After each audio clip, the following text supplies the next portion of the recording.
Bonjour, voici l'idée centrale de la journée en ce 5 janvier. Leçon 5. Je ne suis jamais contrarié pour la raison à laquelle je pense. Cette idée, comme la précédente, peut être utilisée pour toute personne, toute situation ou tout événement dont tu penses qu'il te cause de la douleur. Applique-la concrètement à quoi que ce soit que tu crois être la cause de ta contrariété, en décrivant le sentiment dans les termes quels qu'ils soient qui te semblent exacts. La contrariété peut sembler être la peur, l'inquiétude, la dépression, l'anxiété, la colère, la haine, la jalousie ou quantité de formes qui seront toutes perçues comme différentes. Ce n'est pas vrai. Toutefois, jusqu'à ce que tu apprennes que la forme n'a pas d'importance, chaque forme devient un sujet convenable pour les exercices de la journée. Appliquer la même idée à chacune d'elles séparément est la première étape pour reconnaître à la fin qu'elles sont toutes les mêmes.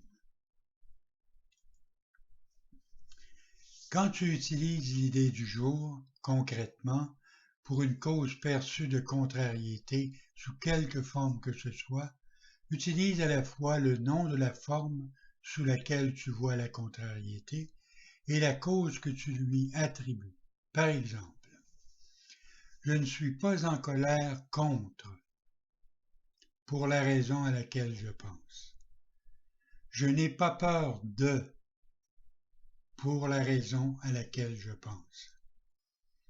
Encore une fois, cela ne devrait pas remplacer les périodes d'exercice pendant lesquelles tu cherches d'abord, dans ton esprit, les sources de contrariété dans lesquelles tu crois et les formes de contrariété que tu penses qui en résultent.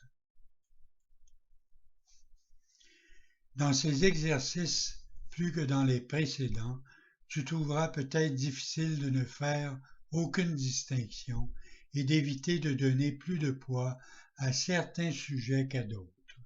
Cela t'aidera peut-être de faire précéder ces exercices de l'énoncé suivant. Il n'y a pas de petites contrariétés, elles sont toutes également troublantes pour ma paix d'esprit. Puis examine ton esprit pour découvrir quoi que ce soit qui te bouleverse, peu importe à quel point tu penses qu'il le fait. Tu verras peut-être aussi que tu es moins désireux d'appliquer l'idée d'aujourd'hui à certaines sources perçues de contrariété qu'à d'autres. Si cela se produit, pense d'abord à ceci. Je ne peux garder cette forme de contrariété et lâcher prise des autres. Au fin de ces exercices, donc, je les regarderai toutes comme étant les mêmes. Puis, examine ton esprit pendant environ une minute, tout au plus, en essayant d'identifier quelques formes différentes de contrariété qui te dérangent, peu importe l'importance relative que tu peux leur donner. Applique l'idée du jour à chacune d'elles, en nommant à la fois la source de la contrariété telle que tu l'aperçois et le sentiment tel que tu l'éprouves. Voici d'autres exemples. Je ne suis pas inquiet au sujet de, pour la raison à laquelle je pense. Je ne suis pas déprimé à cause de, pour la raison à laquelle je pense. 3 ou 4 fois pendant la journée suffisent. Bonne journée.